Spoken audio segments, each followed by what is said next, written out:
cần nhất cao thủ là nhập nội. Đánh. Cần nhất là gì? Là nhập nội vào. Cái phương pháp nào nhập nội tốt nhất? Phải có thập ký đường men theo cái nguồn riêng của cái cầu. Do đó chúng ta sẽ trái từ vị trí này chúng ta chặt vào đối phương và từ đây chúng ta chặt vào. Nó thấy cũng tương đối khoa học nhưng thật sự chưa khoa học, không phải khoa học vận động.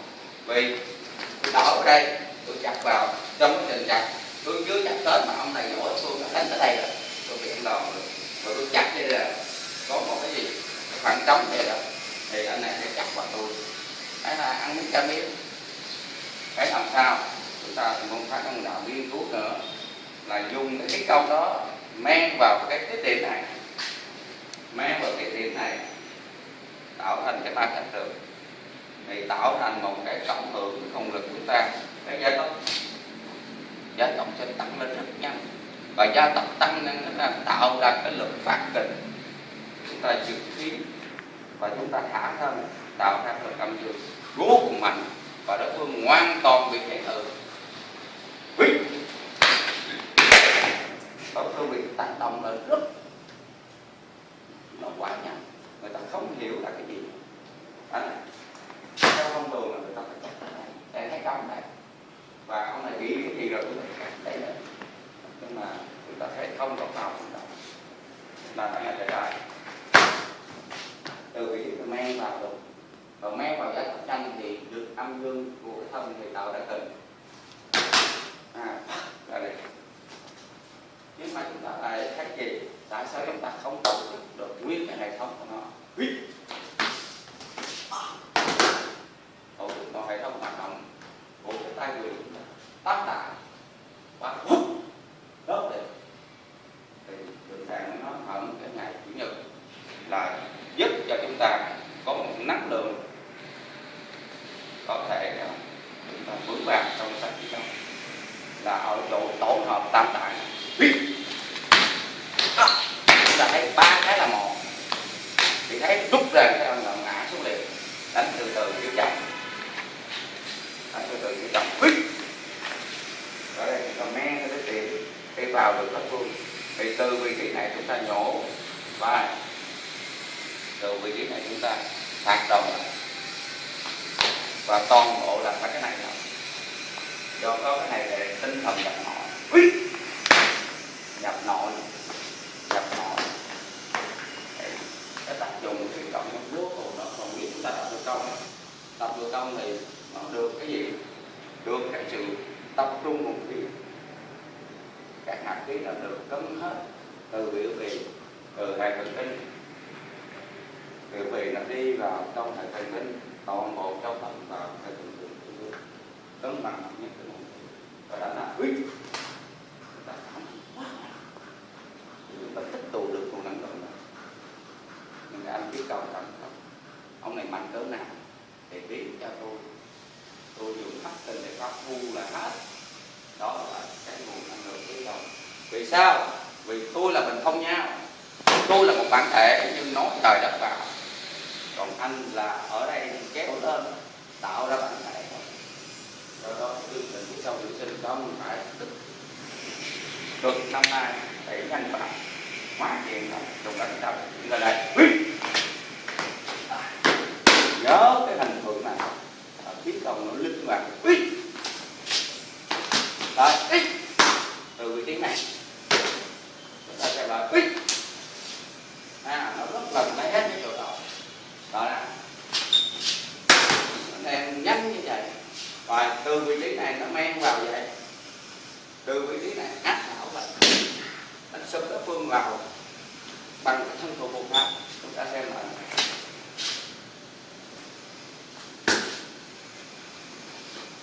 giúp ra cái xong toàn bộ và từ đó chúng ta phát hiện thêm một điều nữa, khi chúng ta tập cân cao nâng cấp thì chúng ta sẽ có những quán trị thân thủ bộ pháp một cách hài hòa đó thì đi tới cái vấn đề hạt cách mạng. Và sau đây tôi sẽ trình bày bài Thái Cực Công thực chiến phần đầu và áp dụng trong chiến đấu các phần giao như thế nào. Như vậy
đánh cái đèn, đánh lắc lắc thân bên phải.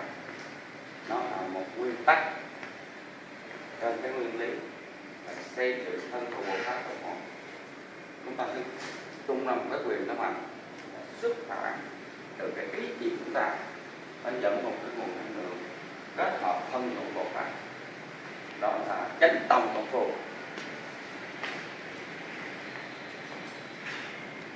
Do đó mẹ con không sợ từ vị trí này vào, từ vị trí này nó vào, nó cầm xuống từ vị trí nó vào.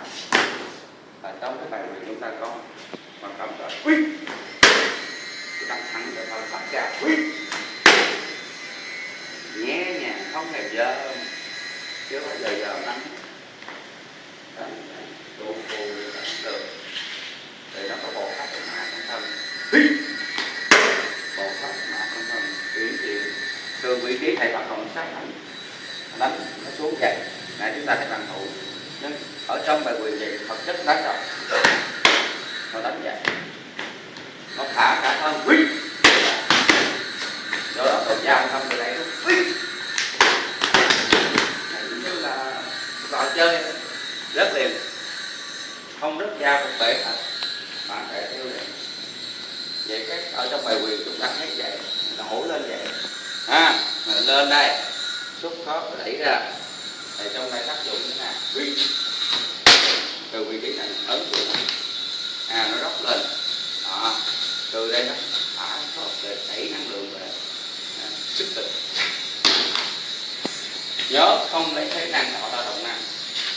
Ví dụ từ vị trí này đến tới, từ vị trí này là vị trí này luôn, không có lấy từ đây nâng cái thế năng tạo ra động năng lên, không có. Do đó ở đây cũng vậy, từ vị trí này không bao giờ thấy cái ngồi lại chúng ta rút lại. Cái tuyệt vời của môn phái Thanh Minh Đạo là không lấy thế năng biến hành động này. Chúng ta cho là đặt chiếc chặn được. Còn cái này để làm gì? Nó lên vậy, bốc trầm xuống, nó đánh vậy ha. Chúng ta xem nó làm gì? Nó vào đây được rồi, nó men lên từ vị trí này áp vào, người ta trì thấy chưa? Trầm xuống là không phải do nó kéo xuống mà do thân thả. Cái tức kỳ nó thả xuống đây rồi, đánh ngược lên rồi dập vào đánh tung, lắc vào cái vị trí là cái vị không phụ. Từ đó đối phương hôn mê lại đánh nhanh. Đó là cái chỉ công ném vào trận chiến. Chúng ta xem là rốc lên liền, kéo xuống nâng, đánh bể đánh tung, đánh rất là hảo. Có điều là chúng ta cảm nhận người sử dụng khí công một cách thuần thục như đi trời. Rồi cái con thấy này cũng kèm làm gì? Đó là ma vân pháp đánh thầy giá học đúng cái điểm thẳng trên là âm dương, đó là tay trái như này chặt, đúng không? Rồi đánh tay trái rồi đánh tay phải từ vị trí này má vân dương, hiểu không? Nhẹ nhàng như vậy. Nói có sách mất có chứng là yếu tố của năng Minh Đạo mà chúng ta đã được triển khai trong ngành giáo dục thành công chúng tôi do có thể trình bày, khả năng trình bày và nó đúng khoa học, nó có cái xác suất tuyệt đối. Đó là những cái hết sức quy định cần thiết của chúng ta để thành lập môn phái có tên tuổi, luôn luôn phải tự hào điều này, không tự hào, không hoan hoang, không tự kiêu, nhưng phải biết tự hào và phát huy những truyền thống đáng có trên cơ sở học nội công khí công và khoa học vận động, tức là trừ lưu chuyển khí hay là quán khí trên thân của bộ pháp. Đánh tôi đánh hôm nay mà ít cũng ăn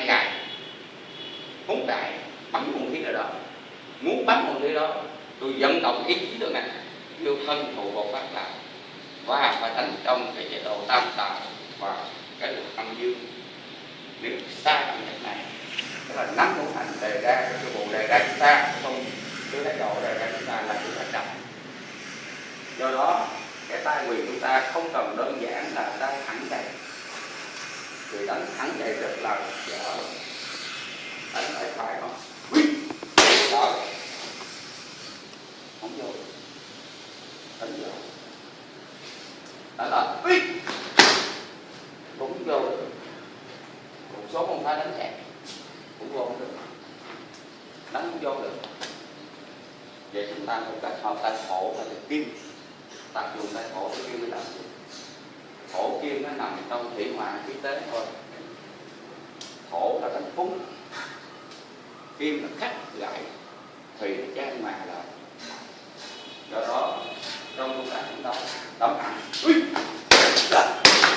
chúng ta tung cái tay khổ là chúng ta muốn gì? Muốn vừa tiêu diệt đối phương, vừa bắt đối phương đi liền. Đó là xe dịch sang khỏi cái vùng khu vực của đối phương đánh, hoặc tác dụng như vậy. Hấp nhắm liền, đó là tay khổ. Còn tay kim là mình bức ở chỗ đó, bảo hỏng vùng đó, để rớt dao là gì? Cái tư tay khổ đi thấy tung ở quyền là ông này hay một dùng hết thân thụ Bồ Pháp chuyển khí vào lại liền, cho nó toàn bộ Phật thân rất khỏe và cân bằng học nhất được, luống chuyển được nguồn khí, đó là bao vận động trong bản thể số 1 rồi nội công, mà nó tung ra biến trời đất thành cái của mình và cân bằng học khí, thiên địa nhân đồng những cái chưa có, chúng ta phải tập trung trong tất cả nguồn năng lượng của Phật hãy là do thượng đẳng, do thượng đẳng, do thượng đẳng linh hoạt máu mọi vấn đề. Và từ ngay chỗ tính chất này, trong cái bài này nó có một số động tác, còn bài số 2 nó có những động tác gì thì nó sẽ dùng trong bài gia. Đúng rồi, vâng, chúng ta quay tiếp bài số 2. Bài thứ 2 là bài dưỡng sinh chiến đấu hồi nãy là cân bằng hợp khí.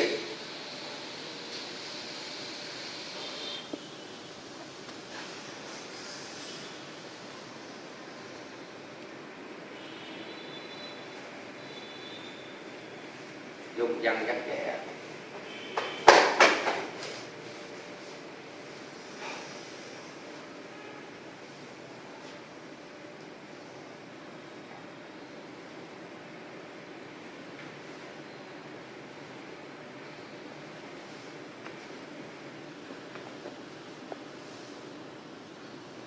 đàn khối kinh, đàn khối kinh.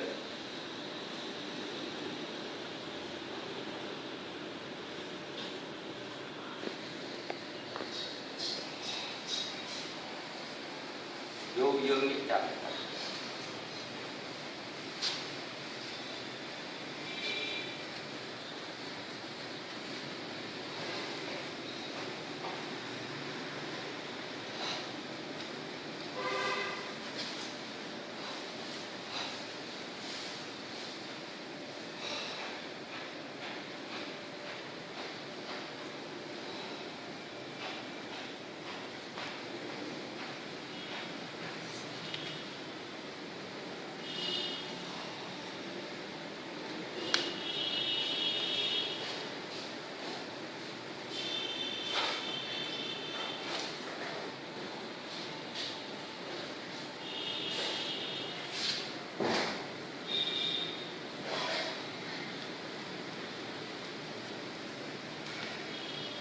chúng ta sẽ coi cái chiến nó vô như nào.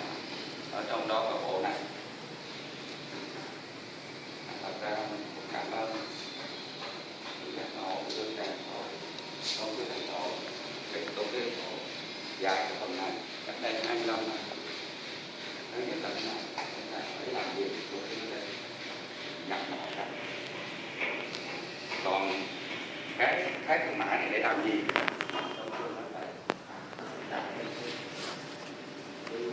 Tự tiết nằm ở đầu cái bộ này.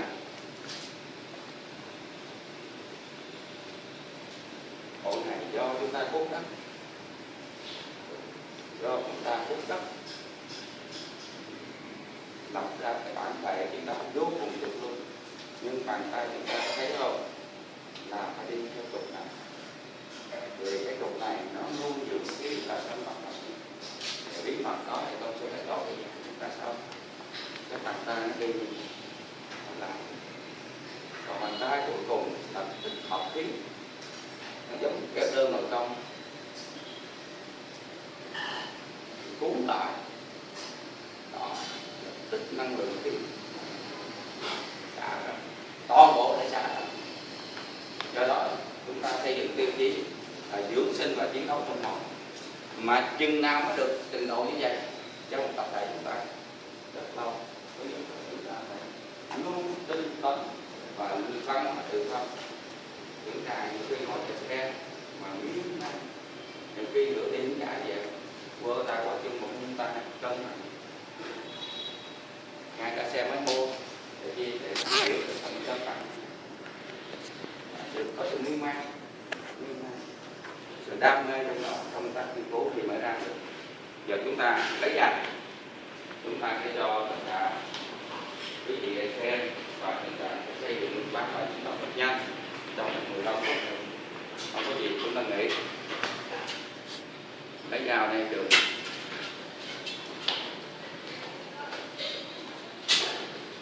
Lấy dao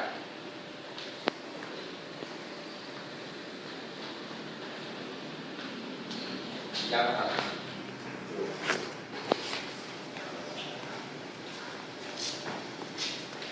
Rồi, xong qua đây. Hai bài ướt rồi đó.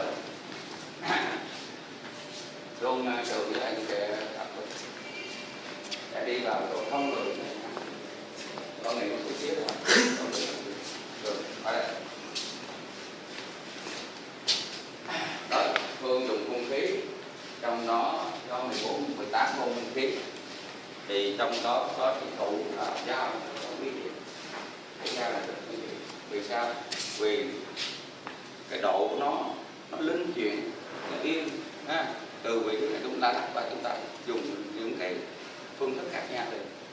Do đó nó linh mà thì tổ sư nó là một trong những cái binh khí nguy hiểm. Và nếu chúng ta triệt hạ được cái binh khí này, chúng ta sẽ giải phóng được hết calo ở đối phương. Chúng ta được tổ sư chỉ định nghiên cứu đang trở thành 16 võ sư của 16 môn phái đến đây sẽ sưu tầm được 165 thế giao của môn phái mình. Nhưng tụ chung của một số cái đòn chính ở đây. Còn thứ nhất là đối phương sẽ tâm theo phương thẳng. Từ vị trí này chúng ta dùng các thân mã cho nếu chúng ta làm là nhảy đánh như vậy, đánh né như vậy là dễ ăn dao. Chúng ta cứ bình thản tắt đó, chúng ta đi vào bên trong bằng hai thân mã. Đi vào thái cực mã thì cái bộ tay sẽ trong cái bài thái cực công. Thái cực công này chúng ta sẽ như vậy để bắt da,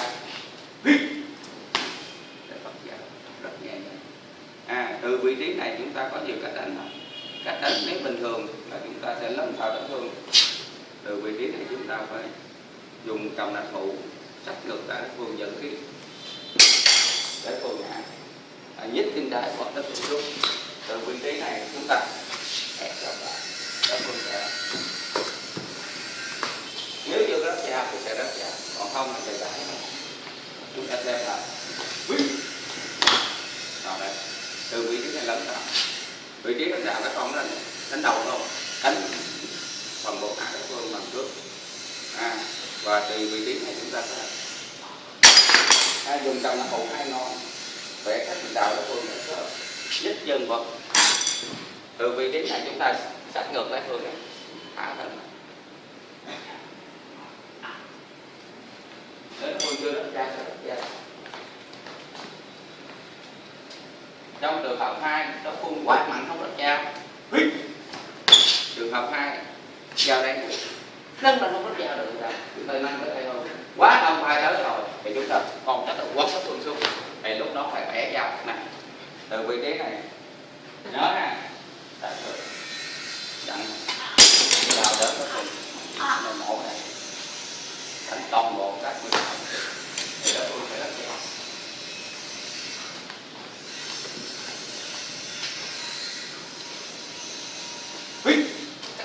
Còn vào đây được rồi mà thấy đông quá và ở đây sang tấn công nữa thì chúng ta sắp đối phương vào bằng cách thả thân. Cái phần đó này kéo con ở đây nắm vị trí này, cái gối này chiên vào vùng cổ để vẽ ngược lên, vậy thôi. Từ từ có tên ra hết pin này ngừng cậu còn không hấp. Dạ còn á. Quay tiếp rồi ngưng nó đi. Con sẽ trả hình có cấm cho quay tiếp được không? Hả? cắm play cả mũi Mới vô hả? Con ngưng tiếp theo đi. Tiếp theo từ vị trí này chúng ta thấy đối phương lao tại đông quá thì chúng ta sẽ thân này từ vị trí này là chúng ta chiên vào cái ốc này, chết ngay chỗ đây vặn ngược lên ở phương này hết. Còn nếu trường hợp thứ hai vào vị trí này cũng lo đối phương xuống này, nếu đối phương cái tay của phương cảm thấy là tay rất chắc thì chúng ta không phải chêm vào cổ mà chúng ta chêm vùng này, chêm vùng này cũng nắm chỗ đây sắp được rồi, đối phương rất là đau rồi và phải bút rất vào thôi. Trường hợp thứ ba cầm thẳng luôn vào vị trí này rồi, trong trường hợp cấp bách quá chúng ta đẩy cọ luôn, đối phương sẽ lập tức đặt dao nè và cũng giống như cái một xuống thả luôn, thấy chưa? Trong trường pháp quá phần lấy rất dao để cãi con đối phương rất dao. Vị trí này gấp quá cắt đối phương xuống, đó nè cả thân hiểu không? Tập rất chết tươi hoặc là các đồng dao của môn phái nào mình đào tích hợp rất nhiều môn phái khác, bẻ không đủ phải dùng cái bài cầm nã thủ cái tập phá tập những cuộc đó và tập kết. Bây giờ đi ra ngoài thì sắp cái tay phải luôn và đánh lại chưa là cái kỹ thuật dùng dao tuyệt luôn như vậy, cái chỗ không người đi vô đi ra nhẹ nhàng. Đây sắp đây cái con hay dính liền không, còn bây giờ ông là em giống mình thắt không được đâu, ở trên bờ được dùng cái sắt bằng thân do cái thân mình sắt đều phải chưa từ vị trí này lười đủ to để bạn vừa ra được vị trí này đặt vào đây cũng phải lẻ nhanh tập trung được được từ đây sắn ra luôn và cái thường nhanh đó là tay phải. Còn tay trái sao? Tay trái nó sẽ men vào đây vì nó động thái quật đẩy nó dao được.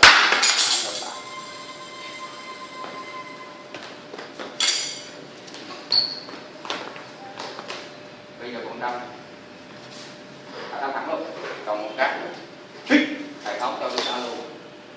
Từ vị trí này nè chúng ta vừa thấy thói quen là chúng ta bắt từ đây, từ phải chúng ta bắt từ trên là nhỏ, còn bắt từ đây ra, bắt từ đây thì chúng ta bắt vào cái mặt này luôn lên phía hạ, vịt thân về trước, đã phân lâu về sau chúng ta theo luôn nè, theo vị trí này,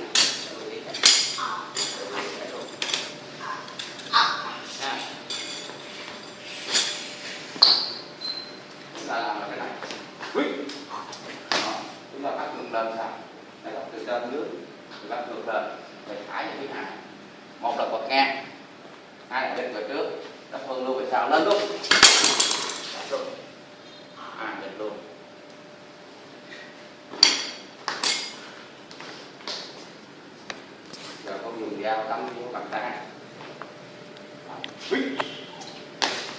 Đóng luôn. Đóng luôn rồi. Đó, chúng ta ra sao nhé.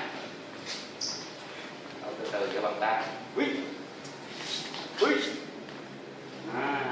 Làm sao như vậy đó.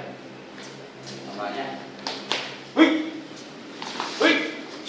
Bình tĩnh như một điều khiêu vũ trung xuống. Đây nè. Sách lên. Được không? Rất đẹp. Làm xem lại.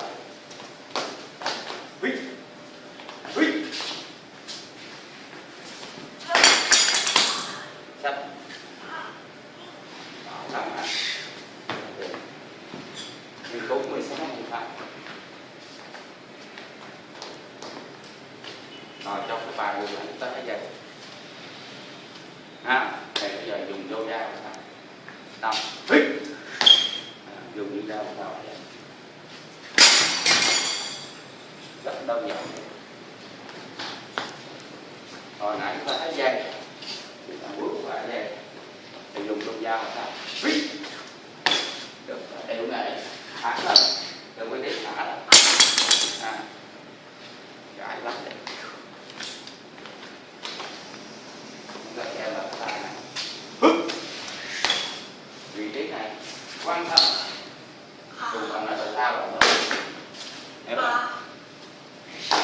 Đánh có non lực khí được, chứ không phải đánh không buồn. Ok. Cầm lên đỉnh đầu xuống. Vào vị trí này được rồi. Tắt ra được rồi. Từ vị trí này. Chống này xuống. Tắt được hết luôn. Đúng vậy. Đúng luôn. Ra được từ vị trí này. Tắt vừa liền. Để vào đây. Tắt. Bắt.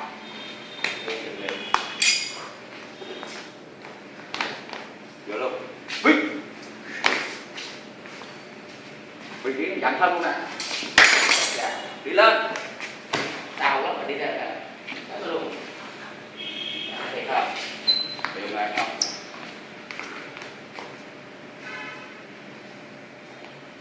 Cầm. Cũng làm rồi. Hít. Vô chặt một. Lòng. Xiết. Đánh để học. Để đi lên. 4 năm. Hít. Nhích nhanh.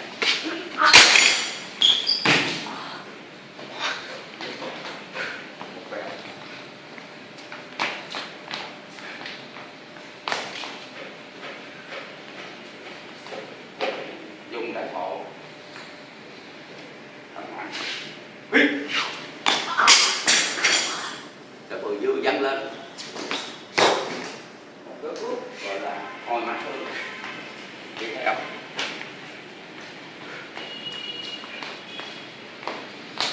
Tâm thẳng. Hít. Và hóc rồi, hóc luôn.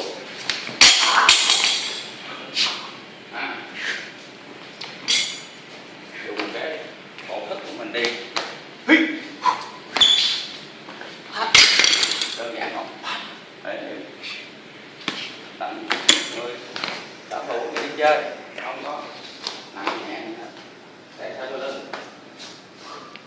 Như vậy thấy không? Bước lên nó đầm, bước qua nó đầm, chạy qua nó đầm. Có nước nào chỉ tới 4-5 độ. Và nhích cái này giúp thân từ vị trí sát rồi.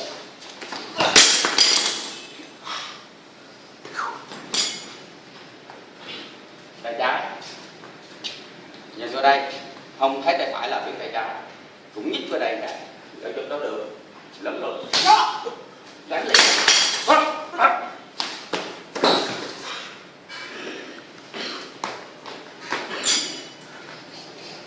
đâm trước, vị trí này tiến lên 5, lùi xuống 15, nhích lên một tí, lùi, nhích thân, thoát vào đây, được vị trí này lại, và giống vị trí hồi nãy chưa?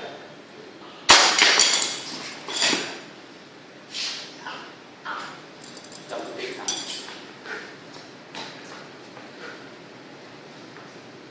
Đâm lên đầu cuối cùng hít. Vị trí này chúng ta ngon đã được, còn đông quá cho nó hơn đi luôn. Hít. Từ vị trí ra rất thương đi thành tạo vậy.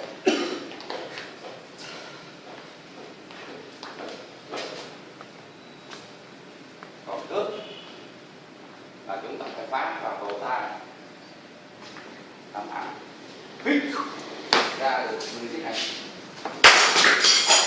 Từ vị trí này không phải đá mà nhích thận nhột ra theo, phải hết cuộc cuộc ra.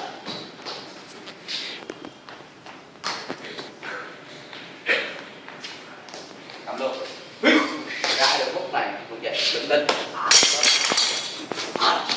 hốt chết liền. Dạ dạ.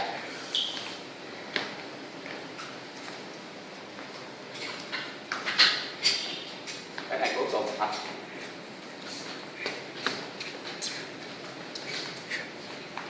Con đánh thẳng đứng càng dùng thằng thủ đánh chậm thôi. Thủ đó cũng vừa nha. Không cái thuốc và hôi nặng thương, đó là những điều kiện tâm giảm thiểu mà nó khoa học. Cái đó rất nhanh, rất khoa học và rồi học. Do đó trong công tác chiến đấu mình cần sắc nét hơn trong năm nay này. Nước đường lên tên vào cái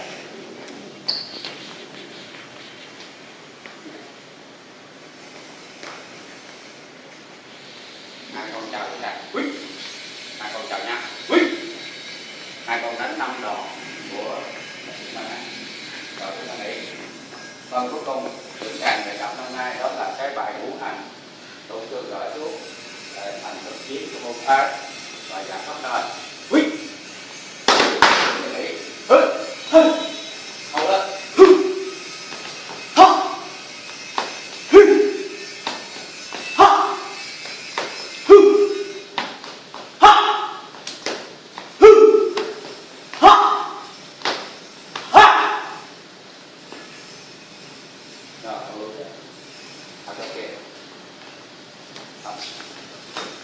Lên hai châu cái tay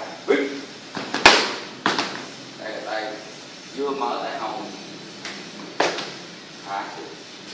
do cái trọng lượng rớt xuống bằng vùng thành cái vùng cổ. Nhưng mà thật ra nó làm hai con đánh vừa về đánh về mà ba tâm tài tự đi đến chung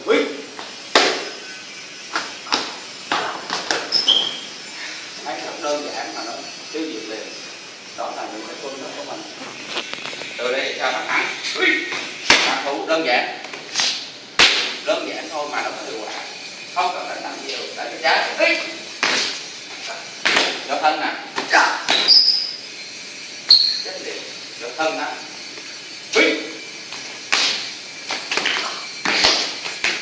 tâm tài đánh giờ hấp đánh cái phải đánh dương cung làm từ như vậy chúng ta gọi là đổi đầu lên dương cung tấm thẳng chúng ta ra được vị trí này đánh rất cao thì mình mới sẽ ưu đã đạo lắm. Từ vị trí này mình mới tung một chút nữa, thì khi tung cái trước đó là do cái mắt phần xương ở phía trước để chúng ta không bạn theo. Chúng ta xem là đó cái đây là không từ vị trí này cùng ngay chỗ vị trí này rồi chào nghỉ.